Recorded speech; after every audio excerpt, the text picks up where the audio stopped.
Hello Karnataka, ನಮಸ್ಕಾರ. ನಾನು ನಿಮ್ಮ ನವೀನ್ ಮಧುಗಿರಿ. ಇವತ್ತಿನ ವಿಷಯ ಏನಪ್ಪ ಅಂದರೆ, ಇದು ಮಧುಗಿರಿಯ ಸಂಬಂಧಪಟ್ಟಂತಹ ಒಂದು ವಿಷಯ.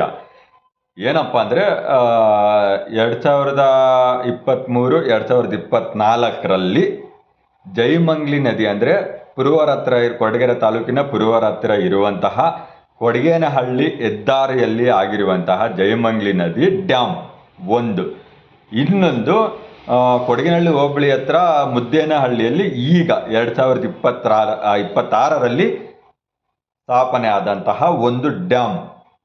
ನಾನು ಇದ್ರ ಬಗ್ಗೆ ಏನು ಹೇಳಕ್ಕೆ ಇಷ್ಟಪಡ್ತಾ ಇದ್ದೀನಿ ಅಂದರೆ, ಸುಮಾರು ಜನ 2023-2024ರಲ್ಲಿ ಆಗಿನ KN ರಾಜಣ್ಣವರು ಮತ್ತು ಡಾಕ್ಟರ್ ಜಿ ಪರಮೇಶ್ವರ್ ಅವರು ಆಗಿನ ಡ್ಯಾಮ್ ತುಂಬ ಹಳೇದಾಗಿದೆ, ಏನಾದರೂ ಒಂದು ಹೊಸದಾಗೇನು ಕಟ್ಟಿಸ್ಬೇಕು ಅನ್ನೋ ಒಂದು ಮುನ್ನೆಚ್ಚರಿಕೆ ತಗೊಂಡು ಕೂಡ ಅದನ್ನು ಮುಂದುವರಿಸಿದ್ರು. ನೆಕ್ಸ್ಟ್ ಈಗ ನಮ್ಮೂರ ಹತ್ರ ಕೊಡಗೇನಹಳ್ಳಿ ಹತ್ರ ಮುದ್ದೇನಹಳ್ಳಿ ಅಂತ ಒಂದು ಊರಿದೆ, ಅಲ್ಲಿ ಕೂಡ ತುಂಬ ಚೆನ್ನಾಗಿದೆ, ಡ್ಯಾಮ್ ತುಂಬ ಚೆನ್ನಾಗಿದೆ. ಅದು ಕೂಡ ಮುನ್ನೆಚ್ಚರಿಕೆ ತಗೊಂಡು ಮುಂದೆ ಏನಾದರೂ ತೊಂದರೆ ಆಗಬಾರ್ದು ಅಂತ ತಗೊಂಡಿದ್ದು KN ರಾಜಣ್ಣವರು ಅಂತ ಎರಡನೇ ಮಾತಿಲ್ಲ, ಓಪನ್ ಆಗಿ ಹೇಳ್ತೀನಿ. ತುಂಬ ಚೆನ್ನಾಗಿದೆ, ತುಂಬ ಚೆನ್ನಾಗಿ ಕೆಲಸ ಕೂಡ ಮಾಡಿದ್ದಾರೆ. ಆದರೆ ಕೆಲ ಕಾರ್ಯಕರ್ತರು ಇರ್ತಾರೆ, ಇದನ್ನು ಬರೀ ಕಾಂಗ್ರೆಸ್ ಅವರು ಮಾಡಿದ್ದು, ನಮ್ಮ ನಾಯಕನೇ ಮಾಡಿದ್ದು. ಸಂತೋಷ, ನಿಮ್ಮ ನಾಯಕರೇ ಮಾಡಿದ್ರೆ ನಮಗೇನು ತೊಂದರೆ ಇಲ್ಲ. ನಾನು ಓಪನ್ ಆಗಿ ಹೇಳ್ತೀನಿ, ಈಗ ನಾನು ಸಪೋರ್ಟ್ ಮಾಡ್ತಿರೋದು BJP ಪಕ್ಷನೇ, ಇದರೊಳಗೆ ಎರಡನೇ ಮಾತಿಲ್ಲ. ಏನಕ್ಕೆ ಅಂದರೆ, ನನಗೆ ನನ್ನವರು ನಾವು ಅನ್ನೋದು ನನಗೆ ಯಾವತ್ತೂ ಇಲ್ಲ. ನನಗೆ ಅಭಿವೃದ್ಧಿ ಮುಖ್ಯ. ಅಭಿವೃದ್ಧಿ ಯಾರೇ ಮಾಡಿದ್ರು ಆ ಅಪ್ರಿಕೇಟ್ ನಾನು ಅವ್ರಿಗೆ ಸಪೋರ್ಟ್ ಮಾಡ್ತಾ ಇರ್ತೀನಿ ಕೊನೆಯವರೆಗೂ. ಈ ಸಮಯದಲ್ಲಿ ನನಗೆ ನಮ್ಮೂರಲ್ಲಿ KN ರಾಜಣ್ಣವರು ವೆರಿ ಗುಡ್, ಓಪನ್ ಆಗಿ ಹೇಳ್ತೀನಿ, ಚೆನ್ನಾಗಿ ಕೆಲಸ ಮಾಡ್ತಾರೆ, ಇಲ್ಲ ಅಂತಲೂ ಹೇಳ್ತಿಲ್ಲ. ಒಬ್ಬ ML ಆಗಿ ಯಾವ ಥರ ಕೆಲಸ ಮಾಡಬೇಕು ಅವರು ತುಂಬ ಚೆನ್ನಾಗಿ ಕೆಲಸ ಮಾಡ್ತಾರೆ, ಇಲ್ಲ ಅಂತಲೂ ಹೇಳ್ತಿಲ್ಲ. ಆದರೆ ಕೆಲ ಕಾರ್ಯಕರ್ತರು ಇದ್ದಾರೆ, ಇದು ಬರೀ ಕಾಂಗ್ರೆಸ್ ಸರ್ಕಾರನೇ ಮಾಡಿದ್ದು ಹಂಗೆ ಹಿಂಗೆ ಅಂತ ಎದ್ದೆದ್ದು ಕುಣಿತಾರೆ. ಬಟ್ ಅವ್ರಿಗೆ ಮಾತ್ರ ಒಂದು ಮಾತು ಹೇಳಕ್ಕೆ ಇಷ್ಟಪಡ್ತೀನಿ. ಒಂದು ಡ್ಯಾಮ್ ಕಟ್ಟೋದಾಗ್ಲಿ, ಒಂದು ನೀರಾವರಿ ಏನೇ ಯೋಜನೆ ಇರೋದಾಗ್ಲಿ, ಜಲ ಸಂಪನ್ಮೂಲ ಸಚಿವ ಅಂತ ಒಬ್ರು ಇರ್ತಾರೆ ಸ್ವಾಮಿ.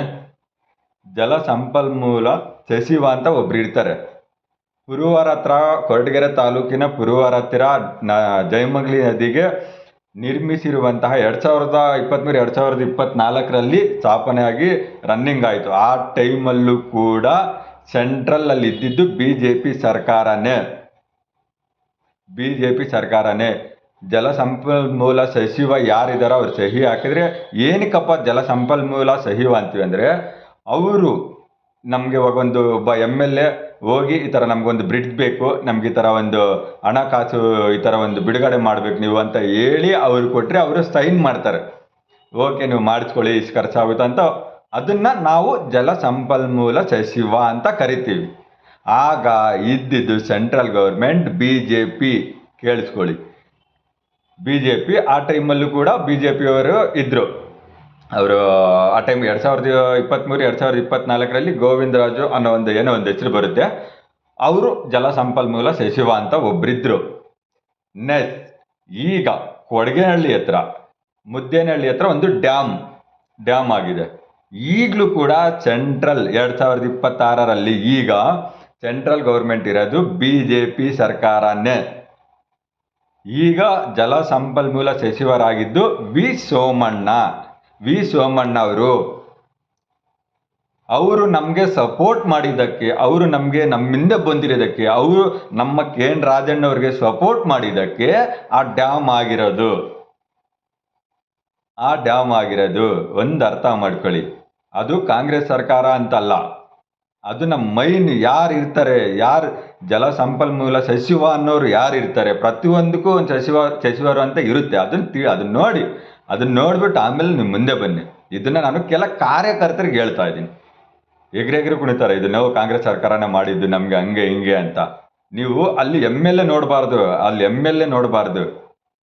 ಈಗ ಒಂದು ಮನೆಗೆ ಊಟ ಮಾಡ್ತಾನೆ ಇರ್ತೀರ. ಈಗ ತಾಯಿ ಮಕ್ಕಳಾಗಿರ್ಬೋದು, ಊಟ ಮಾಡ್ತಾನೆ ಇರ್ತೀರ. ಅದಕ್ಕೆ ತಂದವ್ರು ಒಬ್ರು ಇರ್ತಾರೆ, ಮನೆಗೆ ತಂದು ಹಾಕೋರು ಒಬ್ರು ಇರ್ತಾರೆ, ತಾಯಿನೋ ತಂದೆನೋ ಅಂತವ್ರೊಬ್ರು ಇರ್ತಾರೆ. ಹಾಗೆ ಒಂದು ನೀರಾವರಿದು ಒಬ್ರದ್ದು ಸಚಿವ, ಜಲಸಂಪನ್ಮೂಲ ಸಚಿವ ಅಂತ ಒಬ್ರು ಇರ್ತಾರೆ. ಅದು ಎರಡೂ ರೆಡಿ ಆಗಬೇಕು. ಈಗ ಜೈಮಂಗ್ಲಿ ನದಿ ಆಗಿರ್ಬೋದು, ಈಗ ನಮ್ಮೂರ ಹತ್ರ ಮುದ್ದೇನಹಳ್ಳಿ ಹತ್ರ ಅದು ಆಗಿರ್ಬೋದು. ಎರಡೂ ಟೈಮಲ್ಲಿ ಬಿ ಜೆ ಪಿ ಸರ್ಕಾರನೇ ಸೆಂಟ್ರಲಲ್ಲಿ ಇದ್ದಿದ್ದು, ಬಿ ಜೆ ಪಿಯವರೇ ಜಲಸಂಪನ್ಮೂಲ ಸಚಿವರಾಗಿದ್ದರು. ಅರ್ಥ ಮಾಡ್ಕೊಳ್ಳಿ. ಇನ್ನೊಂದು, ಸುಮಾರು ಜನ ಹೇಳ್ತಾರೆ, ನಾನು ಓಪನ್ ಆಗಿ ಹೇಳ್ತೀನಿ, ನನಗೆ ಬಿ ಜೆ ಪಿ ಅಂದರೆ ತುಂಬ ಗೌರವ, ತುಂಬ ಅಂದರೆ ಅವರು ಬಿ ಜೆ ಪಿ ಸರ್ಕಾರ ಕಾಂಗ್ರೆಸ್ಗಿಂತ ಹೆಚ್ಚಾಗಿ ಅಭಿವೃದ್ಧಿ ನನಗೆ ಕಾಣಿಸ್ತಿದೆ. ಓಪನ್ ಆಗಿ ಹೇಳ್ತೀನಿ. ಕಾಂಗ್ರೆಸ್ಸಲ್ಲಿ ಯಾವುದೇ ಥರ ನನಗೆ ಅಭಿವೃದ್ಧಿ ನಾನು ಚಿಕ್ಕ ವಯಸ್ಸಿಂದ ನೋಡ್ತಾ ಇದ್ದೀನಿ. ಯಾವುದೇ ಬರೀ ಅನ್ನದಾನ ಅನ್ನೋ ಒಂದು ಇದು ಮಾಡ್ತಾರೆ ಹೊರತು ಅಭಿವೃದ್ಧಿ ರೋಡ್ ಆಗಿರ್ಬೋದು, ಬೇರೆ ಏನಾದರೂ ಆಗಿರ್ಬೋದು, ನನಗೆ ಆ ಥರ ನಾನು ಯಾವತ್ತೂ ಕಾಣಿಲ್ಲ ಗುರು, ಯಾವತ್ತೂ ಕಾಣಿಲ್ಲ. ಬಿ ಜೆ ಪಿ ಸರ್ಕಾರ ಅಧಿಕಾರಕ್ಕೆ ಬಂದಾಗ್ಲೇ ಒಂದು ಭಾರತ ಒಂದು ಮೇಲೆ ಹೋಗಿರೋದು, ಒಂದು ಮೆಟ್ಲತ್ತಿರೋದು ಭಾರತ ಅನ್ನೋ ಒಂದು ದೇಶ. ಅದನ್ನು ತಿಳ್ಕೊಳ್ಳಿ. ನಾವು ನಮ್ಮವರು, ನಮ್ಮ ನಾಯಕ, ನಮ್ಮ ಜನ, ಅದನ್ನು ಬಿಟ್ಬಿಡಿ. ಅಭಿವೃದ್ಧಿ ಯಾರು ಮಾಡ್ತಾರೋ ಅವ್ರ ಕೈ ಜೋಡಿಸಿ. ನಾನು ಓಪನ್ ಆಗಿ ಹೇಳ್ತೀನಿ, ರಾಜಣ್ಣವರು ತುಂಬ ಒಳ್ಳೆ ವ್ಯಕ್ತಿ, ಒಳ್ಳೆ ಕೆಲಸ ಮಾಡ್ತಾರೆ, ಇಲ್ಲ ಅಂತಲೂ ಹೇಳ್ತಿಲ್ಲ. ಕೆಲ ಕಾರ್ಯಕರ್ತರಿಗೆ ಹೇಳ್ತಾ ಇದ್ದೀನಿ. ನೆಕ್ಸ್ಟ್ ಪಾವಗಡ ವಿಚಾರಕ್ಕೆ ಬರೋಣ. ಟ್ರೈನ್ ಬರ್ತಿದೆ ಸ್ವಾಮಿ. ಈಗ ಪಾವಗಡಕ್ಕೆ ಟ್ರೈನ್ ಬರ್ತಾ ಇದೆ, ಎಲ್ಲ ರೆಡಿ ಆಗಿದೆ. ಯಾರಿದ್ದಾರೆ ಸೆಂಟ್ರಲಲ್ಲಿ ಯಾರಿದ್ದಾರೆ? ಬಿ ಜೆ ಪಿ ಸರ್ಕಾರನೇ. ದಟ್ ಈಸ್ ಅಭಿವೃದ್ಧಿ. ಅದನ್ನ ಅಭಿವೃದ್ಧಿ ಅಂತಾರೆ. ಪಾವಗಡ ಕನಸು, ಮಧುಗಿರಿ ಕನಸು, ಒಂದು ಟ್ರೈನ್ ತರಬೇಕಂದ್ರೆ ಎಷ್ಟು ವರ್ಷಗಳಾಯ್ತು ಸ್ವಾಮಿ. ಇದು ಅಭಿವೃದ್ಧಿ. ಇದು ಸಪೋರ್ಟ್ ಮಾಡಿ. ಆಮೇಲೆ ಪಾವಗಡಕ್ಕೆ ತಂದುಕೊಟ್ಟಿದ್ದು, ನಮ್ಮವರು, ನಮ್ಮ ಕಾಂಗ್ರೆಸ್ ಎದ್ದೆದ್ದು ಕುಣಿದಾಡ್ಬಿಟ್ಟಿರು. ಆಮೇಲೆ ಇದು ರೈಲ್ ಅನ್ನೋದು ಅದಕ್ಕೊಂದು ಸೆಂಟ್ರಲ್ ಗೌರ್ಮೆಂಟ್. ಅದೆಲ್ಲ ಈಗಲೂ ಇದೆಲ್ಲ ಆಗಿದೆ ಅಂದರೆ ಬಿ ಜೆ ಪಿ ಸರ್ಕಾರದಿಂದನೇ. ಬಿ ಜೆ ಪಿ ಇದ್ದರೆ ಅಭಿವೃದ್ಧಿ ಎಲ್ಲವೂ ಸಾಧ್ಯ.